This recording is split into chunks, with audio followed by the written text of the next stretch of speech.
sebagai cikal bakal ujung harapan. Sebuah daerah yang sejuk dan damai, keramah tamahan masyarakatnya terlihat jelas dari kehidupan sehari-hari penduduknya.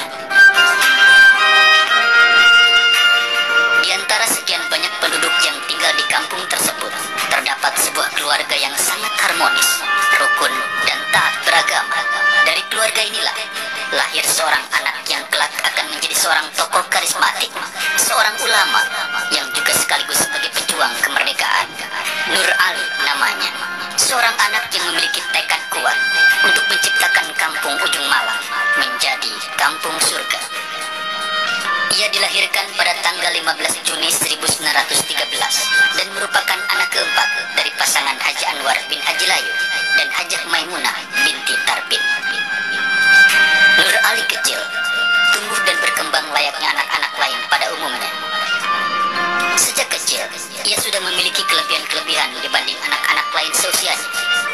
Sejak kecil, ia sudah gemar belajar ilmu-ilmu agama. Dan pada usianya yang ketujuh, atau sekitar tahun 1921, ia belajar pada Guru Maksum di Ujung Malang sampai tahun 1923. Kemudian pada tahun 1923 sampai tahun 1929, ia belajar pada Kiai Haji Muhni. Dari Kiai Haji Muhni inilah ia mengenal Kiai Haji Ahmad Marzuki di daerah Cipinang, Jakarta Timur, dan belajar kepada beliau pada tahun 1929 sampai tahun 1933. Di tempat inilah Nur Ali mengenal sejumlah teman yang kelak menjadi ulama terkenal di bilangan Jabodetabek. Di antaranya adalah Abdullah Syafi'i, Abdurrahman Sodri, Mukhtar Tobroni, Hasbiallah, dan lain-lain. Bakat kepemimpinan Nur Ali memang sudah menonjol sejak kecil. Ia tak mau berada di belakang di saat bermain, sehingga dalam sebuah kesempatan ia senantiasa menjadi pemimpin. Nur Ali muda sangat haus dengan ilmu pengetahuan, khususnya ilmu-ilmu agama.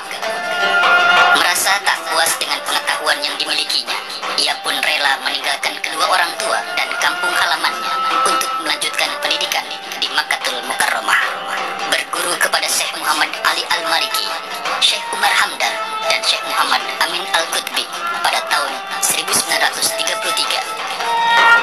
Selain itu, ia juga belajar kepada Syekh Abdul Jalil yang mengajarkan ilmu politik kepadanya, dan Syekh Ibnu Arabi yang mengajarkan hadis serta ulumul Quran.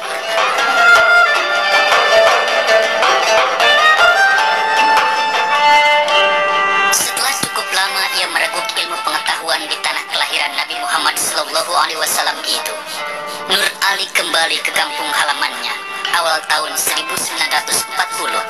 Kemudian ia membuka pengajian di masjid di samping rumahnya.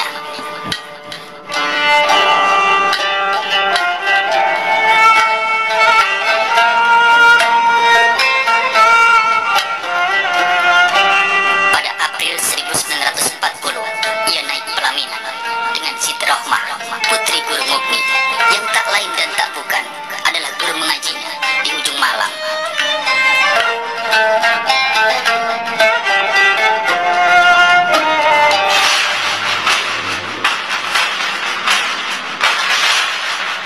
Tak lama kemudian, bala tentara Jepang masuk ke Indonesia.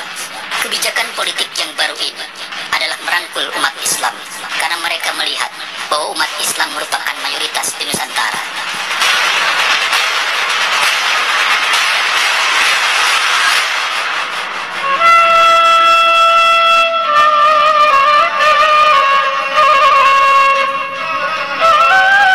Kegiatan pesantren sempat terhenti waktu api revolusi berkobar. Namun usai perang melawan Belanda, pesantren ini didirikan kembali dengan nama Sekolah Rakyat Islam atau SRI Ujung Malang.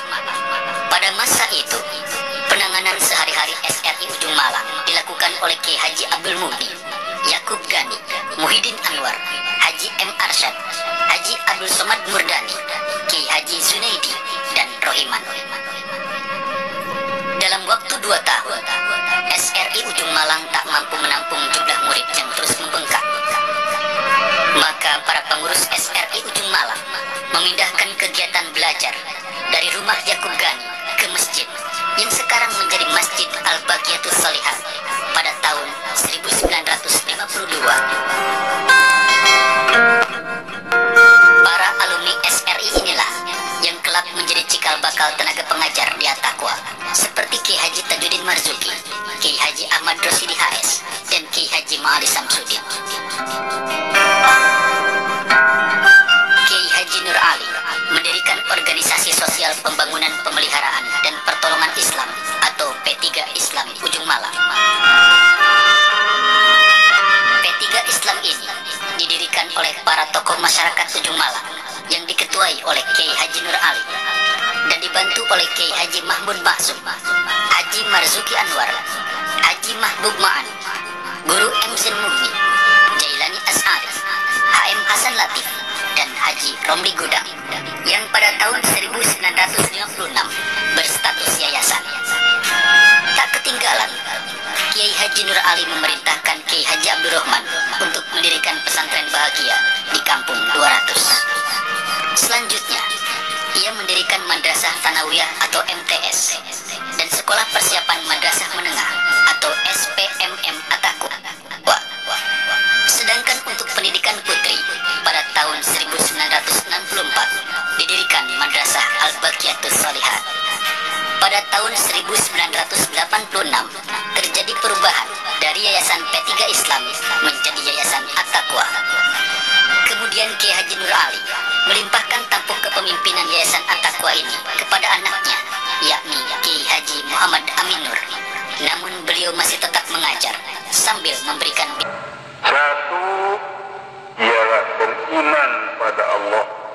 Pokoknya beriman pada rukun iman yang memperkara. Itu termasuk pekerjaan yang paling apa? Sebab tanpa iman, Islam tidak ada apa-apanya. Sholat kita, puasa kita, ya, haji kita, zakat kita, tanpa iman itu tidak ada apa-apa. Baru ada maknanya pekerjaan Islam tadi kalau ada iman pokok. Tapi yang lain tanpa Islam juga nggak ada apa-apa lagi. Orang umpama dia berjuang, berjihad, berjariah, bersedekah, tapi sholat mah kagak, puasa kagak, zakat kagak, haji kagak, itu pun tidak ada maknanya lagi. Akhirnya, ulama besar ini berpulang ke rahmatullah pada tanggal 5 Mei 1991 Masehi, bertepatan pada tanggal 25 Rajab 1412 Hijriah, dengan meninggalkan beberapa orang anak yang kini berperan aktif dalam membantu perkembangan Yayasan At-Taqwa.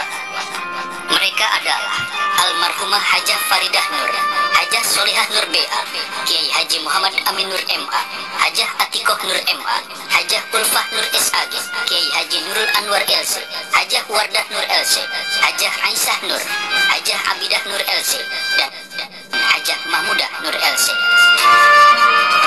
Kini, sang singa Karawang Bekasi itu telah tiada. Namun perkampungan surga yang dibangunnya masih berdiri tegak di Kampung Ujung Harapan, Bahagia Bekasi. Semoga harapan dan kebahagiaan senantiasa terpancar dari pesantren ini untuk selamanya.